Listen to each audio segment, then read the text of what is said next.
ശരിക്കും പറഞ്ഞാൽ എന്താണ് പിന്നെ കാലിഗ്രാഫിയുടെ ഒരു ബേസ് എന്ന് നമ്മൾ ആദ്യം മനസ്സിലാക്കുക. അത് എന്ന് പറഞ്ഞാൽ A talk with the almighty in solitude എന്നാണ്. ഏകാന്തതയിൽ സൃഷ്ടാവിനോടുള്ള സംസാരത്തെയാണ് നമ്മൾ അതിൻ്റെ ഒരു സ്പിരിച്വലായിട്ട് നമ്മൾ പറയുമ്പോൾ അങ്ങനെയാണ് പറയാം. അതായത് അതിൻ്റെ ഒരു അക്കാദമിക വശമൊന്നുമല്ല ഞാൻ പറയുന്നത്. എന്തിനാണ് നമ്മൾ കാലിഗ്രാഫി പഠിക്കുന്നത്? ആ ഒരു ആർട്ട് കൊണ്ട് ഒരു വ്യക്തി എന്താണ് ഉദ്ദേശിക്കുന്നത് അയാളുടെ ജീവിതത്തിൽ എന്ന് പറഞ്ഞാൽ അത് എ ടോക്കാണ്, ഒരു സംസാരമാണ് സൃഷ്ടാവിനോടുള്ള. അപ്പോൾ ഡൽഹിയെക്കുറിച്ച് പറയുമ്പോൾ കാലിഗ്രാഫി ഒരു പ്രധാനപ്പെട്ട പാർട്ട് തന്നെയാണ്. ഞാനങ്ങനെ പറയാൻ കാരണം ഈ ഇന്ത്യ ഭരിച്ച, പ്രത്യേകിച്ച് ഡൽഹി ഭരിച്ച മുസ്ലിം ഭരണാധികാരികൾ എല്ലാവരും തന്നെ ഒരു 99% പേരും അല്ലെങ്കിൽ ഒരു 90% പേരും തുർക്കി വംശജരാണ്. അപ്പോൾ അവർ അവിടെ നിന്ന് വരുന്നു, ഇറാൻ വഴി, പേർഷ്യ വഴി നേരെ പിന്നെ ദില്ലിയിലേക്കാണ് വരുന്നത്.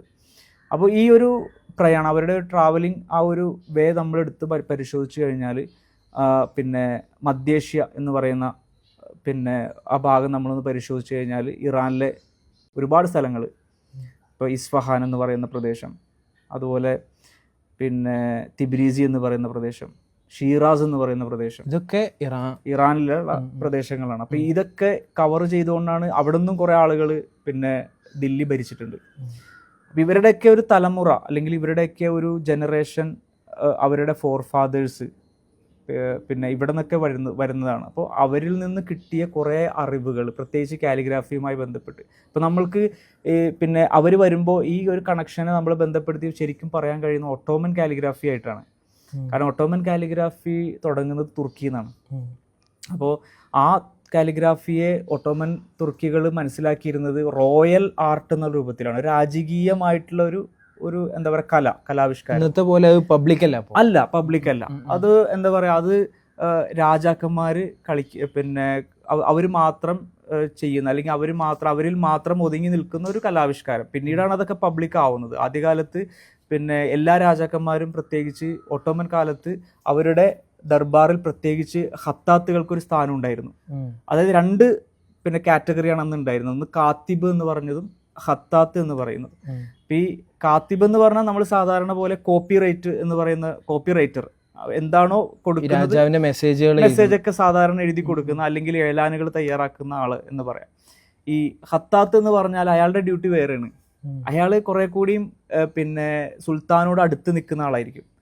അപ്പോൾ അയാളുടെ ഉത്തരവാദിത്തം സുൽത്താന് വേണ്ടി പിന്നെ ഖുർആൻ എഴുതാം, സുൽത്താൻ്റെ ബയോഗ്രഫികളൊക്കെ ചിലപ്പോൾ വളരെ മനോഹരമായ കയ്യെഴുത്തിൽ എഴുതുക, പിന്നെ അതുപോലെ തന്നെ അവരുടെ പിന്നെ മക്കൾക്ക് കാലിഗ്രാഫി പഠിപ്പിച്ചു കൊടുക്കുക. ഇതൊക്കെ ഇദ്ദേഹത്തിൻ്റെ ഈ കാലിഗ്രാഫറിൻ്റെ ഹത്താത്തിൻ്റെ ഒരു ചുമതലയിൽ വരുന്നതാണ്.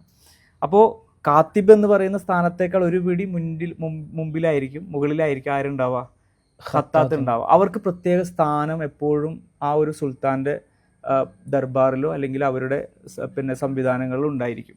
ഈ സാധാരണക്കാരുടെ ഇടയിൽ കാലിഗ്രാഫി അത്ര ഫേമസ് അല്ല, പോപ്പുലർ അല്ല ആ സമയത്തല്ല. പക്ഷെ പിന്നീട് അത് പല രീതികളിൽ താഴെത്തട്ടിലേക്ക് വരിക, ഇന്ന് വലിയ രീതിയിൽ അത് പ്രൊമോട്ട് ചെയ്യപ്പെടുകയും സാധാരണക്കാർക്ക് വരെ അത് അക്സെപ്റ്റായ ആവുന്ന രൂപത്തിലേക്ക് മാറുകയൊക്കെ ചെയ്തിട്ടുണ്ട്. പക്ഷെ ആ കാലഘട്ടത്തിൽ അതിനെ വിലയിരുത്തുന്നത് റിസർച്ചേഴ്സ് അല്ലെങ്കിൽ പണ്ഡിതന്മാർ പോലും, സ്കോളേഴ്സ് പോലും അതിനെ വിലയിരുത്തുന്നത് അതൊരു റോയൽ ആർട്ട് എന്ന് പറയുന്ന ഒരു കാറ്റഗറിയിൽ ഉൾപ്പെടുത്തിയിട്ടാണ്. അതുകൊണ്ടാണ് സാധാരണ അവർ പറയാണ്ട് സുൽത്താൻമാർ പെരുമ നടിച്ച ആർട്ട് എന്ന് പറയാം.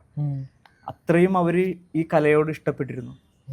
അപ്പോൾ അങ്ങനെ വന്ന ആളുകൾ, അല്ലെങ്കിൽ ആ ഒരു ഭാഗത്ത് നിന്ന്, തുർക്കിയിൽ നിന്ന്, ഇറാനിൽ നിന്നൊക്കെ വന്ന ആളുകളാണ് പിന്നീട് ദില്ലിയിലേക്ക് വരുന്നത്. അപ്പോൾ അവരുടെ ആ ഒരു പിന്നെ കലാവിഷ്കാരങ്ങളിലും കാലിഗ്രാഫി തെളിഞ്ഞു നിൽക്കും സ്വാഭാവികമായിട്ടും. പക്ഷെ അതിൽ വളരെ പ്രധാനപ്പെട്ട മറ്റൊരു എലമെൻ്റ് എന്ന് പറയുന്നത് പേർഷ്യൻ കാലിഗ്രാഫി ഇതിൽ പ്രധാനപ്പെട്ടതാണ്. നമ്മൾ അതിനു മുന്നേ നമ്മൾ മനസ്സിലാക്കേണ്ടത് ഒരുപാട് എഴുത്ത് ശൈലികളുണ്ട്.